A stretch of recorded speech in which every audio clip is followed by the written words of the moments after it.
funny, she's smart, she craves chocolate every day, and she is the Greek goddess of comedy. Here is your host, Ellen Karis. Hello, everybody, and welcome to Karis' Comedy Corner. My name is Ellen Karis, and here we are, still Zooming our podcast. But you know what? We're liking it. I'm not going to lie. I don't have to go anywhere. The scheduling is so easy. So we'll see. We'll see how this goes. Any feedback you guys have, please let me know. I'm a people pleaser, so I want to make everybody happy. Before we start, let's get to our ads, our sponsors. We couldn't do this without them. Our first sponsor is Baywalk Marketing. Go to their website, baywalk.net, for all of your advertising and marketing needs. They can help you with any type of a flyer, with your social media. They help me with mine. And they're also experts in the Greek community. Go to their website, hollywoodgreeks.com, for all your Greek entertainment needs. Yes, there will be Greek entertainment, I promise. Also, HellenicFestivals.org to find out where there's a Greek festival near you. That's going to happen as well, so just think positive. We love them. Dean Tripodis, CEO and president of that company, has been so kind to us, so please check out his company. Baywalk Marketing is the company name. Baywalk.net is the website. And also our other sponsors, Select Flex. What is it? It's an orthotic. What's an orthotic? It's an insert. What do I do with that? You put it in your shoe. I'm just answering all your questions. You put it in your shoe. Why is this different than some of the other orthotics that you see over the counter at the drugstore or Bed Bath Beyond or Target or wherever you go, is because they have an adjustability in the arch. That's what makes them unique. You can adjust it with just the turn of a dial. You can make the arch firm, or extra firm, depending on what your activity is. I have these in all of my shoes. I could absolutely not work out without them. I do a lot of jumping around, and they've absolutely saved me. And I had those custom ones that were $600, which is insane, which is a lot of jokes. Let me just let you know. So go to their website, selectflex.com, selectflex.com. And for Karis Comedy Corner listeners, you get a 25% discount if you type in the code, I was going to say Karis. No, they didn't make one for me. It's Family25, Family 25. You get a 25% discount. They're also on Amazon. Check them out. They're fantastic, and we thank them so much. Okay, I'm very, very excited because our guest, who I've been trying to get for quite a while, and again, yeah, we can schedule when we can, now is much more flexible. I was able to get her on because she is super, super busy. And, but I did meet her back in September at an event for WABC, Bernie and Sid radio show, which is here in New York City, morning radio, 6 to 10 they're on. I love those guys. They're hilarious. And they've been very kind to me and a lot of comedians. They did a second annual comedy show. I was actually on the first I was on the first one. They did a second one at the Hard Rock Cafe. It was so much fun. And I met our guest, AMarie Castillo. And hi. She was adorable. I loved talking to her off stage. I loved her material on stage. Right away, I'm like, please come on my show. I love female comics. Love. So finally, we've got AMarie here. I'm a diehard sports fan, and it's hard being a woman in sports. I mean, it's hard being a woman in general. But being a woman in sports is hard because, one, everyone thinks you're gay. And I'm not. Two, just like guys can't handle when girls know more than them at sports, right? And guys, finally in 2017, it's a progressive time. There's finally a girl out there that's even physically better than men at sports, right? I know every guy in here doesn't believe it, but I'd like to give a shout out to Caitlyn Jenner.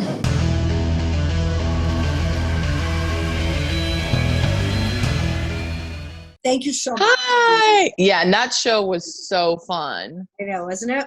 That was such a good group, and I was just like, it was just an honor to perform with all of you guys. Not calling you guys, the older of the, like I felt like the young one there. It was just like really cool to be all around you guys. And Sid Rosenberg is a dear friend of mine. He's been very supportive of me because besides stand-up comedy, I work in sports media, and I'm working on becoming a TV personality and for sports. And he has just been a great mentor and just that's how I got involved with him and all you guys, is because he's helped me prior. So he's just great. So shout out to him. So I agree with you. Love those guys. And I love Bernie, of course. I love the whole crew, Jill and and Sean. So shout out to them. Yeah, no, that was a really fun show. And the first year they did it at the Cutting Room. And that was also, crazy. I mean, their fans are really committed. But anyway, I got to meet you, and it was great. And you were so funny, and you are young, but you're young, but you hit the stage. I mean, how long have you been doing this? Because this is, you're not I would say I'm into this. No. So I'm 33. A lot of people don't know this. I actually started producing before I actually was performing, which is like a weird. No, I don't think a lot of comics. I don't know if any other comics, I don't know, that I've talked to entered this way. I just wanted to be a part of it. I moved to New York City when I was 21, and I went to a little underground show at the Village Lantern back in the day when it was so good. And what's funny is Andrew Schultz and Yamanika Sanders barked me in, which I think is always an incredible story. And I was like, oh my God, this is amazing. I want to be a part of it. So I produced shows for a couple of years. And then Sergio Chacon was like, AMarie, you got to start doing this. And I was like, I don't know. I don't know. I wanted to be in entertainment, but I never planned on being a comedian. Now that I do it, it makes sense. But I would say I'm 11 years in just being in stand-up comedy. And about the first time I performed was in 2011, but I wasn't doing it frequently. I would say in the last 4 years, I'm doing it full time. What? Oh, that's me. I better shut that. Okay. Where are you from exactly? That's a good question. I was born in Grand Forks, North Dakota, but I grew up in Albuquerque, New Mexico. Right, because I follow you on Instagram. I see a lot of reference to New Mexico, but there is this whole love for Minnesota. Yeah, there is. we gotta get into that. Okay, so where was that? Eden Prairie, South Dakota? No. Grand Forks, North Dakota. Okay, hang on a second. I only lived in New York City, so please excuse the fact that I rarely No. I love you guys. New Yorkers are like New York, California, and then it's one big mosh. Like, it's ridiculous. Okay. And then you guys go to Miami sometimes. I don't know. Yeah, and the Hamptons, which and the Hamptons. So I've never met anybody from North Dakota. And or New Mexico. What about New Mexico? Because I'm usually both. No. When did you move? How old were you when you moved? I moved. So let's see. I grew up in Albuquerque. I left when I was 18. I went to college in Los Angeles, and then I did not like LA, and I wanted to live in a big city. So then I kind of just I moved back home for a couple months after college, and then I moved to New York a couple months later.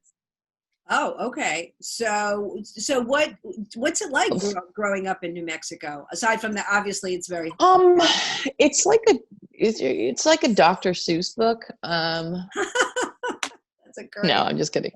I think Justin Silver said that one time. He's a great comedian. But I always say that if you've seen Breaking Bad, it's pretty on point. And besides Breaking Bad, no, beautiful culture though. I mean, it is just incredible. It's a beautiful state naturally in general. And, it's like it's a city, the city I grew up in of Albuquerque. It's like, it wants to be a big city so bad. It just can't. You got to accept it for what it is. It tries so hard, and we're just never going to be that metropolis we want to be. Mm-hmm. So, but I loved where I grew up. My mom, so I was born, my mom's side is from New Mexico. My father's side is from Minnesota. So I was born into a Minnesota family. Okay. So, and you're Italian? I mean, I'm assuming. No. Okay. So this is really funny. Yeah, I'm just, okay. Again, a New York thing to say, right? Oh no. Well, because sometimes depending on my hair or my look of the day, I guess I can pull off a lot of looks. People are always like, what are you? People can't tell my background. If my hair is curly, straight, whatever, tan, white, blah. I'm not so Castillo is actually not my real last name. My stepdad, I took his last name because my real dad from Minnesota, his name would get butchered in entertainment. It's Hakala, and I just was like, I'm not taking on that challenge. So I thought Castillo was great for a stage name, but I'm actually Finnish and German primarily, and there's some other stuff mixed in there. Oh, okay. And so when you went to college, what were you gonna go to UCLA? Was it for film and No, television? I attended the Fashion Institute of Design and Merchandising, actually. Ah, I went to fashion school. I went for marketing though. I've always been a business driven person. So, I was like, I want to study marketing. I thought at that time I wanted to be in fashion. And at that time too, I also was pursuing modeling. Like I wanted to become a model. So, so that's how that happened. I mean, I know people are like, really, you went to fashion school and look where you are now. But I mean, I went to school for marketing. I feel like you just take fashion out of the front part of it, and marketing helps you with anything in life. So that I went to school for accounting, so I feel like finance as well. I think we should all get educated in all those fields. And I also, I still value beauty and fashion. It's still a big part of my life. It's just, I went to a specialty school. And at that time, I actually was recruited to play college basketball, but I didn't play. I was like burnt out, and I was like, ugh. But I just think when you're 17 or 18 and you're like, oh, I guess I'll do this. I mean, I love my mom, but like, I just kind of was doing what I want. Mm-hmm. And so you are a very statuesque. I am very tall. I absolutely consider you as a model. I am, as you know, very short. I would love, a couple of inches. I think God could have spared. I don't know what the every woman says that. I didn't appreciate being tall until I was older. I had horrible posture my whole life. Mm-hmm. The boys don't catch up to you till now. Well, a lot of them actually don't catch up to you ever. Right. But I own being tall now. It used to be an insecurity, but now I love it. Oh, listen, you can see, you can reach. Oh my gosh. And people look up to you as opposed to look down to you. I mean, you can command a room. I really do believe treat you differently as a tall person. But also I will say, how many people I've helped in grocery stores and stores in general, they look at me because they don't want to offend me. They're like, can you grab that for me? I think it's really cute. Was it you I asked? I mean, you said, yeah. I'm like an idiot. I'm like jumping. I'm lucky I've done this so much that I haven't pulled a whole shelf of stuff off. I climb, I look around to see if there's any boxes with stuff in it. I mean, it's insane. You become like a little spider monkey, you try to, and I will say, my husband is 6'2". You didn't stay in your lane. I loved tall men, always. So that worked out that he was tall and he was normal-ish. You short girls always steal all the tall men, man. I'm telling you. I heard, right? I get hit on. I get hit on more by short men than I do tall men. I swear. I think I don't know what it is or the psychology behind it, but short guys love me.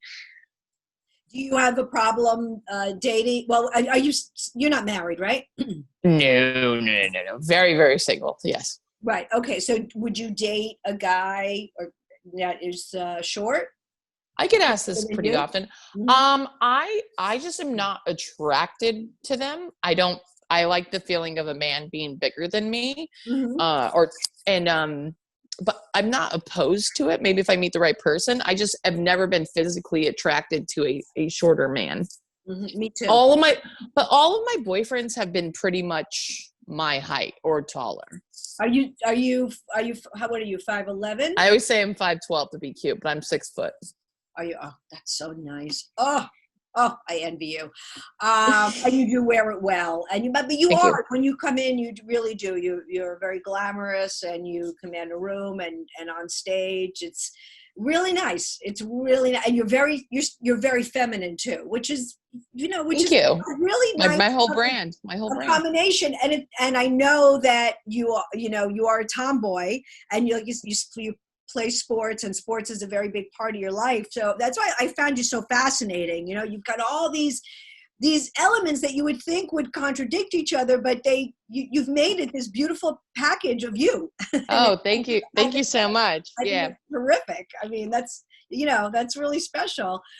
So you come to New York And you're looking to do what exactly when you came? I wanted to model. I thought, I wanted to model. I just always wanted to live in a big city. I've always been like that cliche, like cheesy movie, like move to a big city and find myself and figure it out, 33-year-old self would have been like, hey, how about pay off your student loans and save up some money, then do it.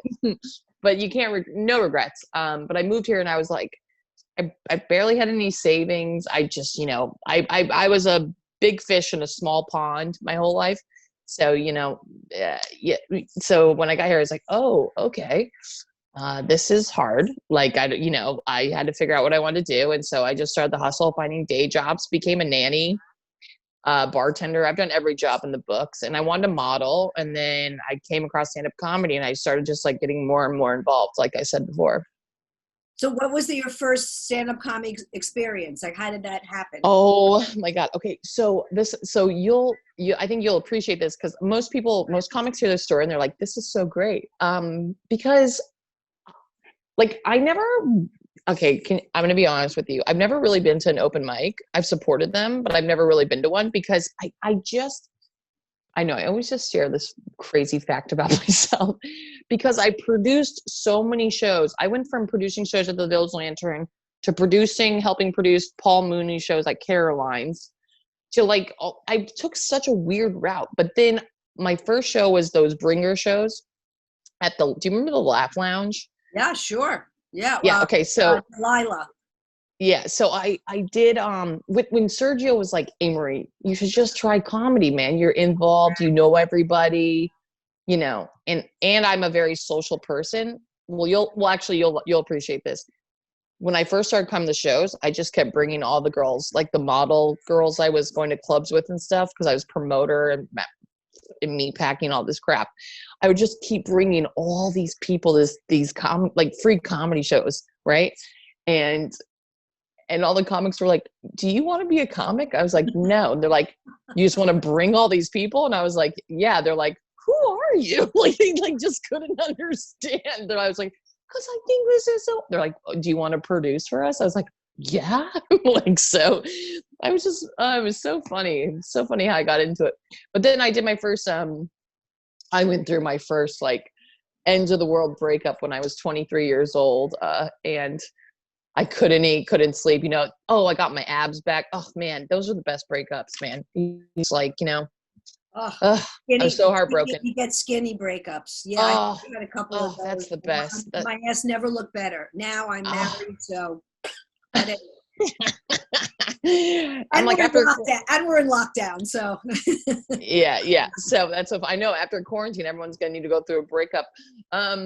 But yeah, so I was like, I don't know what I'm going to talk about. He's like, you're a big personality, just talk about your breakup. And I was like, easy. Cause I was so hurt. And, even though that's not really my stand up now, I just literally for 7 minutes talked about my breakup. And it was like, I rewatched it recently and I was like, whew, it's really tough watching your first time because you think you did so well. You know what I mean? Like, I remember I was like, I did it. This is awesome. But you look back and you're like, oof, woof. So, but all your friends are there. So they're supporting you. It was really cute. Yeah. I also was so heartbroken. You said all these models from the meat packing district. I just had this glimpse of you had this like Sex in the City life. I did. It's like, that's awesome. This young girl from New Mexico, just got right in. I was living with my two friends in Soho. I wasn't even, believe me, I didn't even tip into modeling. Like I did like promotional jobs, bottled service.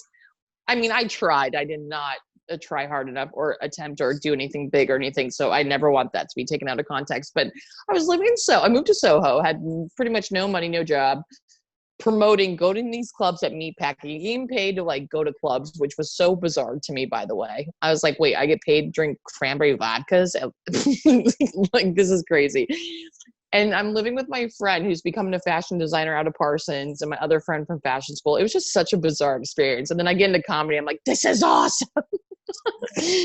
So yeah, it was good. It was good. Yeah, that's a very interesting segue into getting into it. I love that. So you got hooked, which is what happens, right? You know, you get, and even if it, no matter what your experience is, because it's either you like it or you don't. I mean, I think it's very black and white. You know what I mean? It's not so interesting. You know, it's not in between. I mean, we kvetch on the way, of course, but and it's a difficult business, you know, as you know, and you know, when people ask you, I know when people ask me, I'm just like, yeah, I do it, and you know, especially for people that aren't in entertainment, you know, they're impressed and all that, and yeah, it takes a lot, but I mean, there's so much behind the scenes, and yes.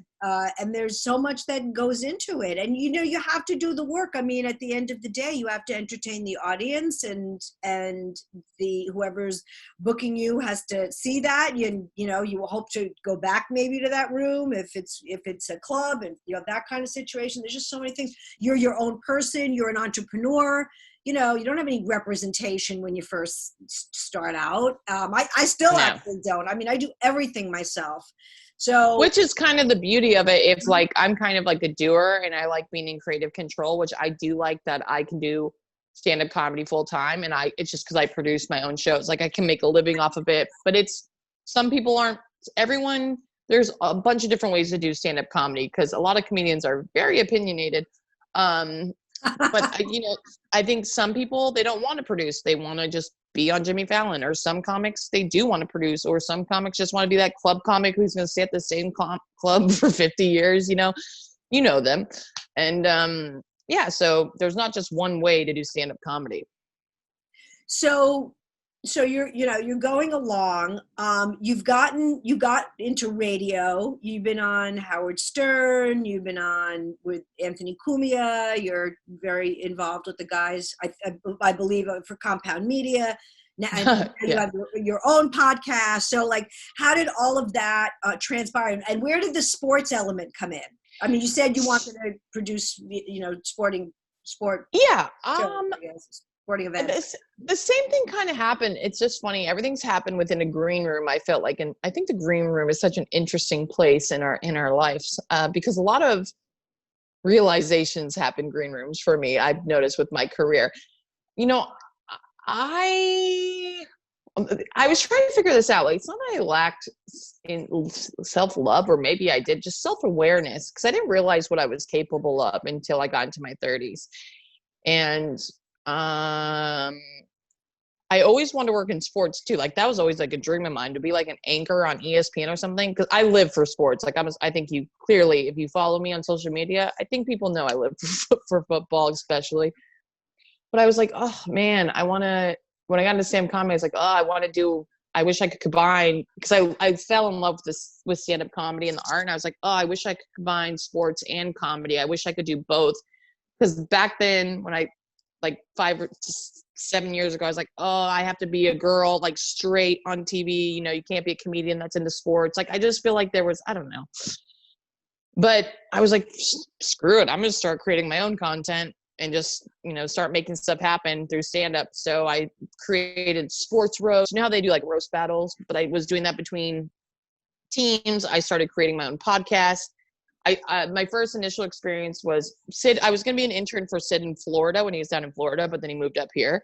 So he was just helping me any way he can.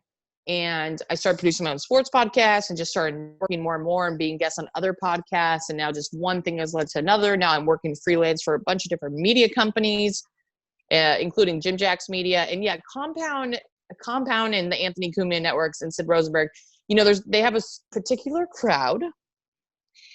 And I love them because some people are like, AMarie, I can't believe you work with Compound Media and Sid Rosenberg. And I'm like, why? They're good people. They might be, I don't know what you want to classify them as. Everyone has an opinion, but they're good. At the end of the day, I know it's a lot of satire and very on the edge stuff, but they're really good people. So I like that I can bring that element, that I'm not like all of them. I'm a little different. I'm a little hippie child. So I think alluding. I don't know what my point is with that, but I just love them. Well, first of all, Anthony Cumia is one of the best radio personalities He is so funny. ever. I mean, so here's part two. So although I don't, we don't do too much politics here, but again, I respect everybody's opinion. But if you were to categorize them, they are more on the Republican side or the right side, whatever you want to call it. And they do express their opinions. And I am a firm believer in being able to express your opinion and not get excoriated for it, no matter what that opinion is. So, but these guys do put on a show, and they're very New York. So there's also a bluntness to them. It's no, I mean, I am the same way. It's like no bullshit. It's like it's A or B for the most part. We can talk about C. And they've been around for a long time, and radio is its own art form. You have to be very quick. They're live. I mean, it's so mad respect, even if you don't agree with some of the things that they say. But interesting is that they're so good that they have people from both sides listening. They do, and that to me is the talent. I mean, that just goes to show you the talent. Yeah, and they have so many comedians who majority of them are extreme left, extreme liberals. So very interesting, that studio. And I just shout out to Anthony. Anthony's so funny though. That was the first time he ever did stand up, by the way, with us at the Hard Rock. What do you mean? The first time he ever did That's the first time he ever got on stage and did stand up comedy. Are you kidding me? And I'm like, I'm like, what's so annoying? I knew you would just crush. No one crushes there first. And I know he has talked, on Opie and Anthony and all this stuff. Like he has worked with every significant comedian, but like, oh my freaking, I was like, of course, this is your first time. And you're just knocking it out of the park. I am okay. I'm in total shock. So just backtrack for a second. So what did you do on Howard Stern, and how did you make your way over there? So, well, talk about radio and somebody that's the king. I mean, so talented. So what I did was, are you familiar with how I was just not that familiar with Howard Stern. I knew who he was, but I think just also being younger, I wasn't like a fan in a sense, like I wasn't listening. I'm not going to say I knew who he was, obviously. Right. And so I'm, 21. This is when I just got into comedy. And this is such a weird, not coincidence, because I believe everything happens for a reason. The bar I was bartending at, Labella's, I miss that place. Such good pizza. The place I was bartending at, Labella's, Christina Palumbo, who was the guy who died off Cheers. Oh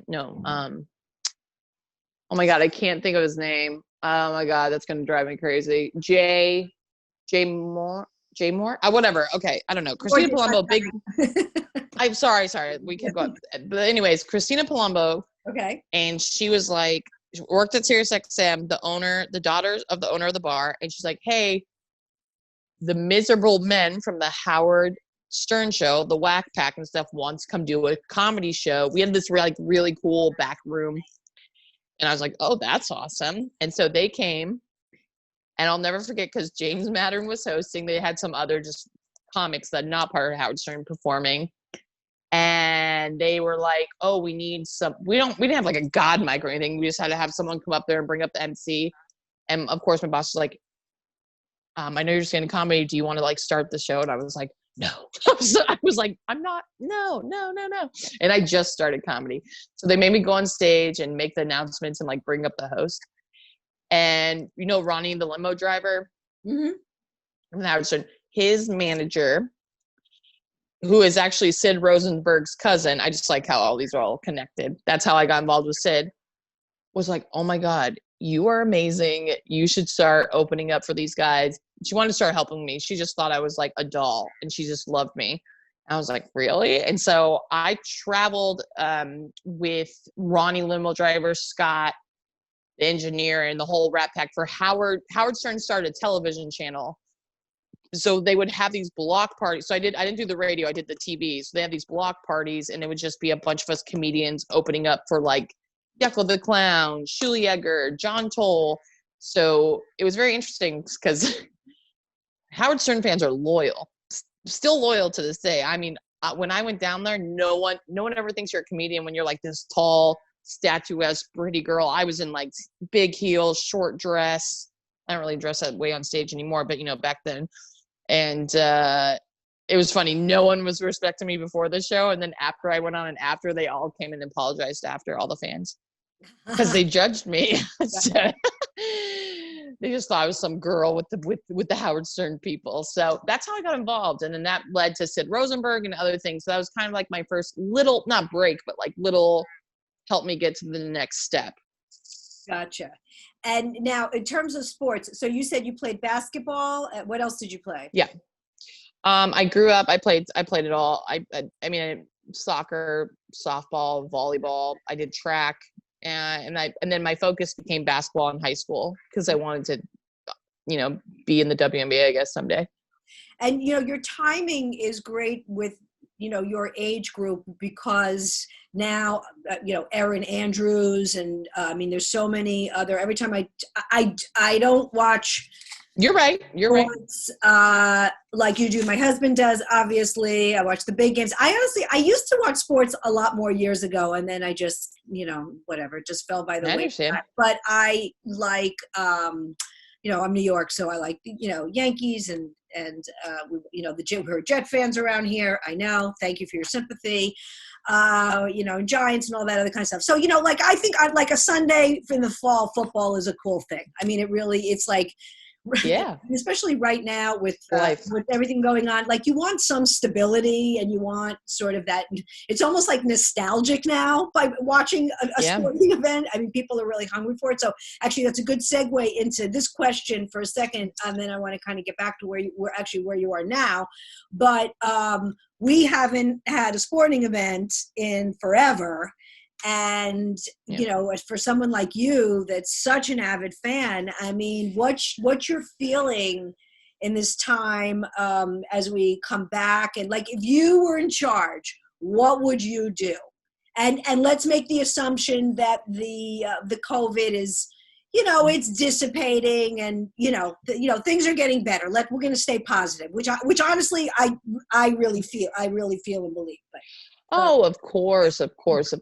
I do believe we have to start living life again. I don't think you can be quarantined your whole life. I'm sure, I've read so many different debates, like different diseases and stuff over the years. Like we can say quarantine the rest of our life, even if there's another outbreak because of these protests or whatever happens. We have to move forward in some way.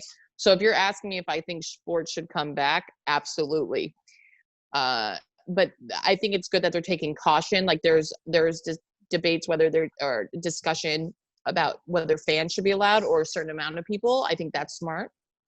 I think it'd be good to continue just like how schools are continuing and everything else if we bring back sporting events. Now, I'm going to tell you something. I've never experienced this in my entire life.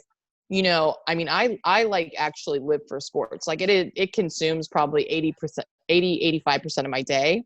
And so this has just been the most bizarre experience, not having any sports except for the NFL draft, NFL schedule being released. And then I'm not really into UFC. And then they had like a golf match. So, they've been showing like replays, past games, but it's not the same. Yeah. So, yeah. My husband put that on. Right. We're like, So I think obviously for the economy, for people, for communities, I think if we have sports back, it'll kind of give us like hope. And I think we obviously should take health into consideration. Obviously, I'm not saying people should die over sports, even though I feel like I'm that person. But I do think it will be. But it's also bringing a lot of material for me because I always joke, I'm a Minnesota Viking fan and we're cursed. We've never won the Super Bowl. And I have this new bit where I say this will be the year the Vikings win the Super Bowl when fans aren't allowed in the stadium. So I know that's, by the way, I was like, well, at least it's happening. Like, I know for sure that's the only thing that makes sense to me in this world right now, but so, but yeah, no, definitely I think we should have them back. And as the NHL's scheduled to go into phase 2, the NFL's supposed to be on schedule, the NBA's coming back, baseball's out the window, but that doesn't have to do with COVID, that has to do with money. That's another thing. A lot of leagues, it all comes down to the big money. Well, everything does. Look, even comedy clubs, restaurant, everything does. I've been talking about this a lot, and as I mentioned, I was, I have a finance background. I was a CPA. The bottom line is the bottom line. No matter what it is that you're talking about, whether it's a movie, it's a television show, the theater, sports. I mean, everything has to be economically feasible for people to want to do it. But sports does have a lot of money. I mean, if there's any industry that, as a matter of fact, from a business perspective, to me, sports is genius. It's constantly churning out new material. It's never the same. And when you do watch it, it's nostalgic. I mean, you can go. It's not like it's disposable. People will go back and watch, whatever their favorite game is or favorite Super Bowl. It brings people together too. Right. It's got so many elements that make it genius. The athleticism and all that's very interesting, and following the players and their celebrity following. But as a business model, it is genius. It's live. It's it's constant, and the sponsorship alone. The way that they get sponsorship, I mean, it's just incredible how that model has only grown exponentially. Sports has only gotten richer. So if there is a business that can, take a hit, that has a big cushion, it's going to be sports. And college, I don't know how much college that you watch as well. Yeah. But, same thing with the college model as well. I mean, especially obviously those big schools, Notre Dame, it's incredible. It's just incredible. The money that they generate, the revenue that they generate from sports. It's insane. Yeah. So I hope we turn. I think we see light, and I mean, obviously this past week has been a tragedy and very sad. But I think we're still gonna keep moving forward into the phases, even if there's new outbreaks. But what also people don't take into consideration, there's more testing available. So it's hard. I think it's hard to say, because of the protests, and also there's more testing available now. So maybe we're seeing more cases because there's more testing available. There's so many different angles to look at. So hopefully we just keep moving forward. Right. No, I totally agree. And I think too, I've said this before, that when this first happened, they really didn't know what it was at first and how to handle it. And there was no analysis and there was no it just came. And now, obviously, and I hate to say this, but, some people were the guinea pigs. They talked about, and I don't want to get too deep into this, but, they talked about the respirators, and maybe that wasn't a good move, and maybe this wasn't a good, the trial and error, like everything else, that when you don't know, that's what you do. So now time has passed. People have had it. They've seen a lot of case studies. That's honestly also how you do cure things, as people get it and you figure out what to do. So I completely agree. The whole thing with taking the temperature and the distancing, it's going to be very, very interesting. But like I said, if anybody can do it, if anybody can cushion the blow, it's definitely sports, as opposed to Broadway, where those margins are already thin. And you can't screw a light bulb in a Broadway theater without paying somebody $60 an hour. And I'm not putting it down. I'm just, again, a fact. It's just a fact. Yeah. So it's a whole thing. And sports are also, like you said, advertisement are on networks. So you necessarily don't have to be inside to watch a sporting event, and you could still gain revenue and money because these ads which then ads are probably going to spend more money because if we can't be allowed in stadiums, what are we going to be watching it on TV? So Right. it's going to be very interesting. Right. No, absolutely. So where are you at now? And also you do a lot with fashion. So I want to hear more about you've got merchandise. You have this whole thing, your part-time bro, which I guess means like part-time. Well, I'll tell you what I actually, it's all coming together. I feel like it is for you. Yes. all the stories I've told you through my stand-up comedy, my sports media, my podcast, and all the people I cover for in the NFL. And then I say style more than fashion because I think style is eternal. I was like, people started calling me part-time bro, and it's so funny that nickname just came about because I thought it was so comical and I liked it better than tomboy. So I just made that kind of my identity. I was like, I am like a part-time bro. I'm very feminine, but I'm like a bro, right? So in the last year, when I really evaluated the bigger picture of what I want to do with my career, my platform, I was like, oh, I want to kind of start a movement because I feel like I'm a misunderstood female because I'm feminine, but I'm into sports, which for some reason people I think is so weird. So I think, like you said, more and more we're seeing it on the news and TV and whatever, social media. But my whole thing is I wanted to create a lifestyle brand that kind of that wants to I want to redefine the tomboy because I don't like how we're put into this. I hate stereotypes. I don't understand why I can't be an attractive female. Same with stand-up comedy. Why can't you be pretty and be a comedian? You know how many times I've heard that? I'm like, it's the dumbest argument, right? What year is it? I mean, why are we still having those conversations? That's I'm like, okay, this is absolutely ridiculous. If I want to look sexy and talk about sports, I'm going to do it. Like, I'm so sick of everyone saying you have to be a certain way.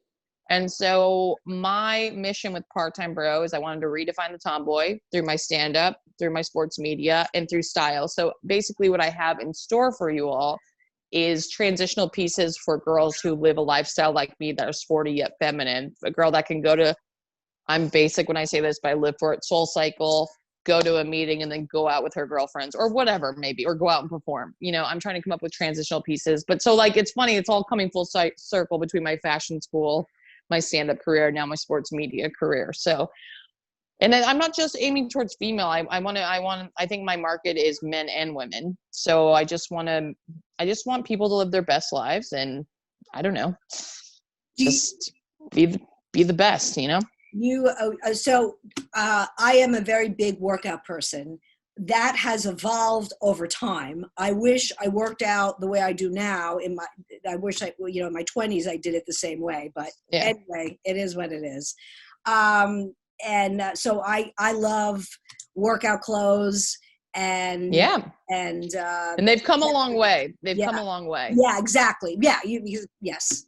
They were so hideous. And now, and there is something to be said about wearing something nice while you work out, as opposed to the traditional. You feel good. Sweatpants and a crappy t-shirt. So I love that concept, and more and more people are active, as they should be. And I want to encourage it too. Yeah, and also activity shouldn't have an age limit. I always say to people, do whatever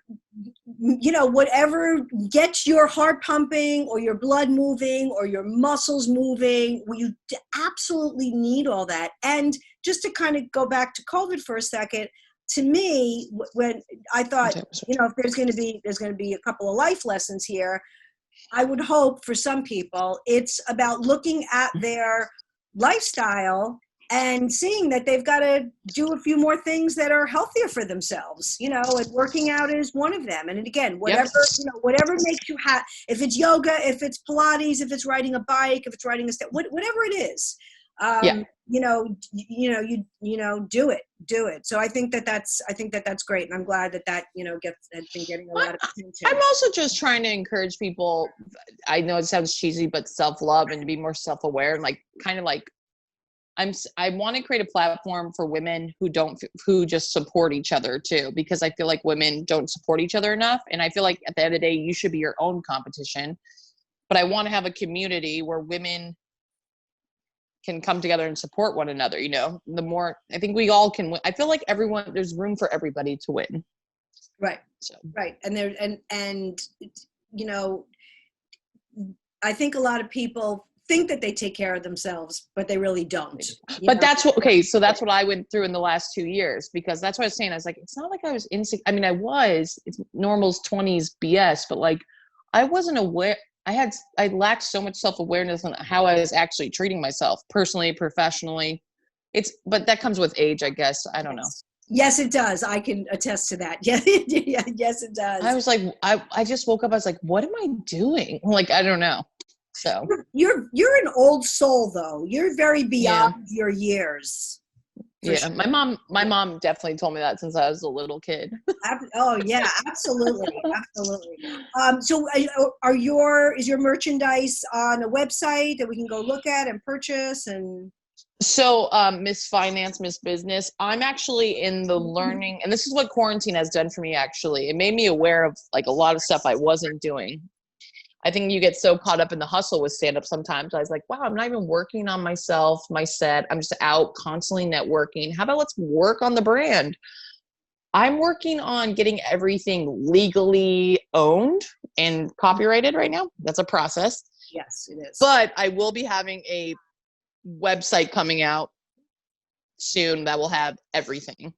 And I'm starting off small with this can sound funny, hats and socks, and then it's gonna like slowly evolve into like actual line of clothing. Mm-hmm. That's great. So, I'll let you guys know though. Yeah, just if you follow me part-time bro, it will come. Yeah, so keep coming. Yeah. Oh no, that's great, and it's going to be fun. It's going to be special. I'm glad you're going to do that. I'm very excited.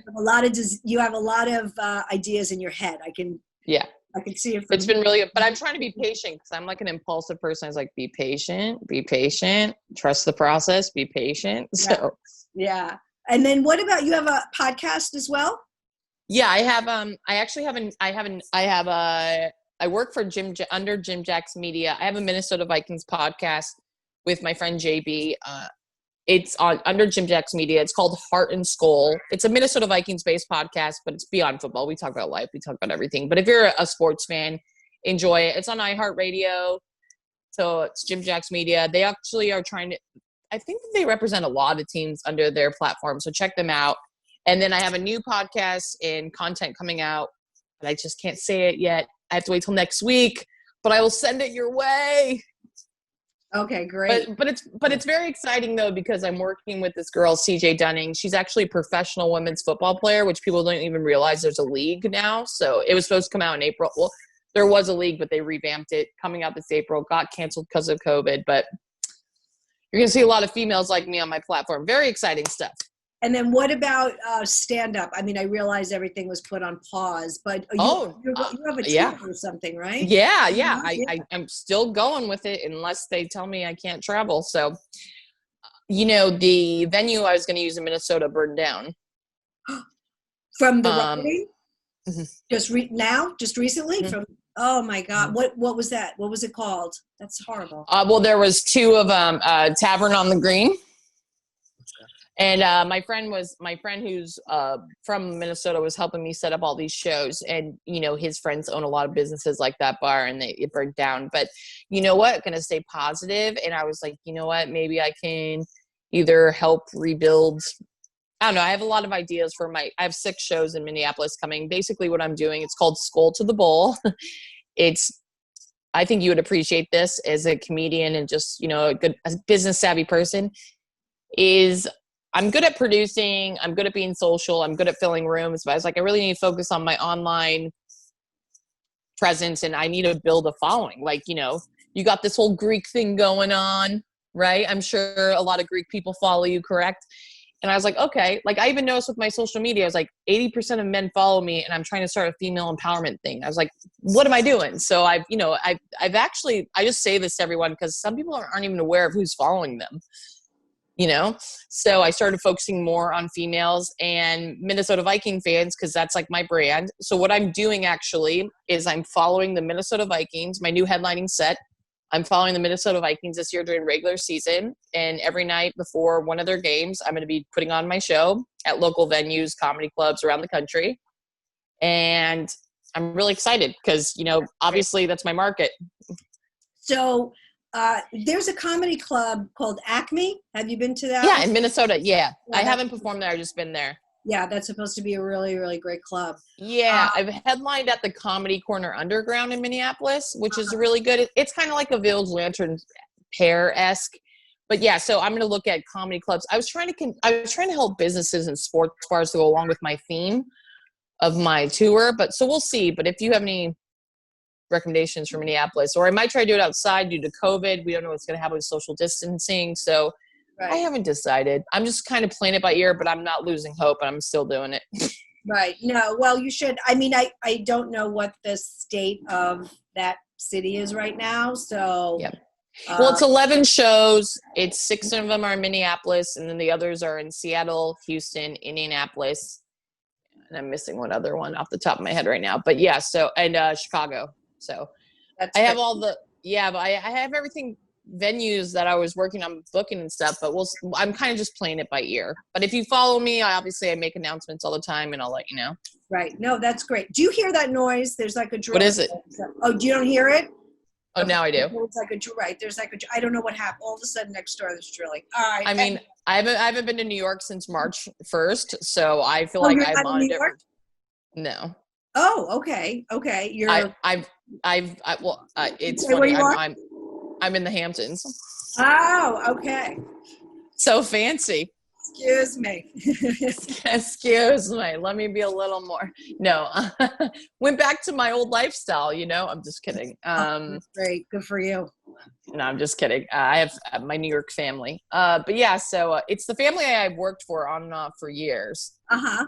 The family I was a nanny for. I've been their nanny on and off for 12 years, and they just like adopted me as a child. Oh, that's nice. Oh, good. Mm-hmm. So like your second family.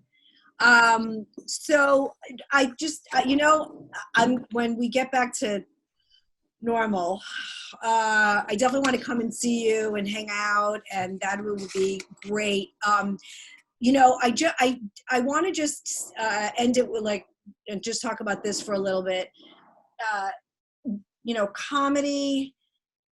I don't know. I'm not feeling very well about comedy in New York City. And again, more because it's so expensive to do things here. So I think some of those really fun rooms that we all like to do and work stuff out, not quite sure how many will be left. I'm not saying all will be gone, and I don't want to be completely pessimistic. The clubs will be very interesting. Gotham. I mean, they've all been around a long time, and those, Al Martin, and they're all astute business people. So it'll be interesting to see what happens with them. But I think outside of New York, I think we'll be okay. And I do a lot of travel as well, and I do a lot of things outside the city. And I do a lot of private things, so that's kind of honestly what my bread and butter is. But what do you think about the comedy scene in New York City and then sort of in general? Before COVID? No. Post, what it's going to look like. I don't think it'll be back for a while because, it's not until we're on the last part. We're not essential, even though I think laughter is essential. But I don't think we'll be till the later phases. So let's say after summer. And not only in this climate between a pandemic and protests and these topics of racism and politics and an election, I mean, what a time to be a stand-up comedian. The only thing I fear, and I try not to, is in the last year more than ever, I have seen the most sensitive audiences I've ever seen in my 10 years of stand-up comedy. And it's been very unfortunate because, just people just cannot handle anything. And I think it's taken away from the art form. Right. I think sometimes people who come to comedy shows almost just to ruin them because this society is just they're just too sensitive. It makes no sense to me. Like, you're coming to a comedy show. Like, what are you doing? I mean, I've seen, and I host primarily, like I host 80% of the shows, so I watch every comic. I've seen any comic known in the city. I've seen them perform. Right. And it's just, I'm worried for stand-up comedy. I don't know if the world can handle it anymore. So, that clip on YouTube, that had you address somebody. Yeah. At West Side Comedy Club. So I just watched it before we got Okay, up. yeah. And so it wasn't your set, it was the comic before. Yeah, and Caitlin Murphy, she's so wonderful. Mm-hmm. And some audience member got up and said that she was racist, and and you were doing your best because the job of the host is to keep the audience intact and keep everybody happy. And a host, that's exactly what it sounds like. MC, host, that's exactly what it sounds like. And you did it, by the way, a stellar job of just, keeping everything calm, because that could have turned so ugly like that. So I commend you for that a lot. But I agree with you. People have become very sensitive, and I like to feel like we got one place left where we can say something, whether it's in jest, whether it's an opinion. I mean, look, I'm very much about, I'm all about respect people how you want to be respected. Just be a human being. For some reason, that's become super difficult. I don't know why, but it has, and for a long time. So it's, but I do, and the last thing you want to do is start picking and choosing, especially when we're comics and we're up there and we're speaking extemporaneously. That's some of the funniest stuff. You don't want to squash that. And listen, if you don't find it funny, that's cool. That's totally fine, but it takes away from the whole point. Imagine if you just treated regular people like that, who are just speaking their opinion at a dinner. It's the same thing, except right. We try to take something and make it funny. Now, I will say this, and I think Caitlin Murphy, I love you so much, Caitlin, and it was a new joke too. And what's interesting? She was afraid. I can't remember the exact conversation we had before, and I was like, no, just sometimes you just got to work through a bit. Yeah. But if you're gonna walk that fine line. Not just Caitlin, but I think this could be good for any comedian watching or anyone that needs to understand stand-up comedy. When someone does a racy joke or an offensive joke, you can tell if it's out of comedy or out of hate. You can, if a comic is a great comic, that's why you hear some comics and they say the stuff that we say, the stuff that you want to say, but you don't say. So I think you can tell when it's a joke and they're not being they're being genuine about it, And I just hope we can get back to that as stand-up comedy fans. And to be honest, out of respect for the art form, just don't come to a comedy show if you're, I respect if you don't like stand-up comedy or if you don't want to hear those jokes. I understand. But then just don't, why would you put yourself in that situation? Totally. So. Yeah, no, totally. You have to know what you're walking into. And don't, what's going to happen? I feel like we're going to get back and we're like, we're going to have to do stand-up comedy in a mask and gloves. We're going to have a rule book of stuff we can't say. It's going to be like that. It's going to be. I mean, I've been doing, as a matter of fact, I have one tonight. I'm doing a Zoom show. So yeah, those have been interesting. Those have been very interesting. My first one, it was like a private party. Actually, it was for a family in the Hamptons. It was okay. I mean, their connection was bad. The dog was running around, blah, blah, blah, blah. So now I have my set of rules when they ask me, okay, listen, just make sure you have a good connection. Everybody's paying attention, blah, blah, blah. So then the next three, I did a baby shower and a fundraiser. And tonight's a fundraiser. Actually, this one's not mine. I'm just on the lineup. So, but look, I do it. I have a setup in my living room. It's fine. But it ain't the same thing. I mean, nothing is like the live performance. Listen, this is what I've learned in 2020. I know all these years of you and me, whether it was performing in front of 2 people on a midnight on a Tuesday, at Broadway Comedy Club in front of half the people there who couldn't get tickets to Wicked and half the people couldn't speak English. I mean, this prepares you for Zoom shows, man. Oh, yeah. Oh, I thought those shows were tough, or Mike was tough. Holy crap. Zoom shows are just unreal. Well, I'm in this 20 years, so I've done it all. I pulled bowling alley, people walking in from a funeral. I mean, you name it, it's just crazy. And, at some point you develop it's almost like a switch right here, and you just know how to flip it on, when you have to.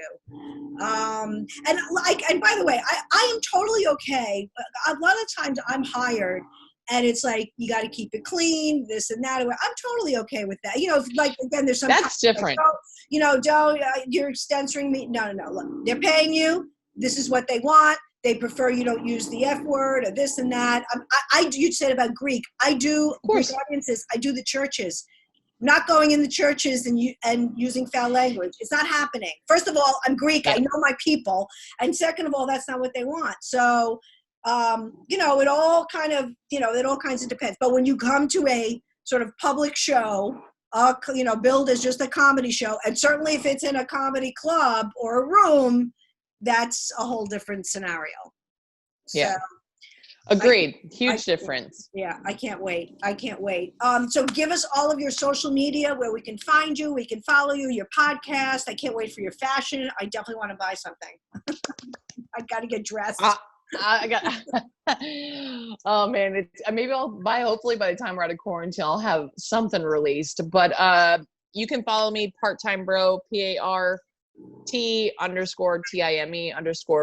BRO, Part-Time Bro. If you just Google Part-Time Bro, everything comes up. But that's all my handles for Twitter and Instagram. I'm not active on Facebook. My family, it's a lot of back and forth, but I just check in once in a while. But yeah, Instagram, I'm the most active with my content. Twitter, if you want to hear me talk about the Vikings, that's where you should follow me. I also have a YouTube channel where all my new Part-Time Bro umbrella of my lifestyle company will be coming out. And yeah. And also every morning, this has been really good, really new during quarantine. Every morning on IG Live at 10 a.m., I do Coffee with AMarie, where I do a stream of consciousness where I don't prepare it. I just talk for about 15 minutes and I set some intentions for the week and try to spread some love and light. So that's been interesting. I didn't do it this week due to the current events because I didn't want to make it about me. But I did interview a Black military veteran this morning. It's very interesting. If you want to go check that out, if you're interested in what's going on in the world right now. But besides that, yeah, just follow me. And I had such a good time on this podcast. I'm so glad we are finally almost a year later. I know, me too. I enjoyed your comedy. I enjoy you as a human. I love following you. You're very smart. You're very savvy. I have very good vibes. I have a good third eye, and you've got a great career. You're in a great career already, but Thank you. I see a huge trajectory for you. You have a lot of good things going on, and thank you so much. Great. I love it. I love just having interesting people on. Well, so yeah, I run all female. Not all female because it used to be gays. Well, it's turned into something else. But I do have a show at Westside where we primarily book females. But I don't know whenever that will come back. James and I will have you on, my boy James, Jarrett, and I. But yeah, so I definitely got to get you on those. If we ever get back in these clubs. We will. We definitely will. So, all right. Thank you. Just stay safe.